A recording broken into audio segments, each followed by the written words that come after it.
আসসালামু আলাইকুম। যদি হঠাৎ করে আপনার একটা পারফেক্ট ক্রিমি কফি খেতে মন চায় তাহলে আপনি ট্রাই করতে পারেন আমার আজকের এই রেসিপিটি। এর জন্য আমি নিয়েছি ১ চামচ কফি পাউডার, ১.৫ চামচ পরিমাণ চিনি। চিনিটা টেস্টের উপর ডিপেন্ড করবে।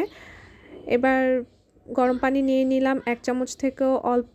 তো এবার খুব ভালোভাবে নেড়ে নিতে হবে। অনেকক্ষণ নাড়ার পর দেখুন একটা ক্রিমি টেক্সচার চলে এসেছে। তো এবার আমি গরম পানিতে কিছু পরিমাণ দুধ দিয়ে দিচ্ছি, গুঁড়া দুধ। আর গুঁড়া দুধটা একটু বেশি পরিমাণে দিলে ভালো, তাহলে কফির টেস্ট ভালো আসবে। এটাকে আমি জাল করে নিব আর কন্টিনিউয়াসলি নাড়তে থাকবো। যত বেশি নাড়া যাবে তত বেশি এখানে ফোম হবে। আপনারা চাইলে গরুর যে লিকুইড দুধটা হয় সেটাও নিতে পারেন। এবার আমি দুধটা ঢেলে দিচ্ছি উপর থেকে, যাতে করে বাবল সৃষ্টি হয়। আর আমি দুধটাকে খুব আলতোভাবে মিশিয়ে নিচ্ছি কফির সাথে, যেন যে ফোমি টেক্সচারটা আছে এটা চলে না যায়।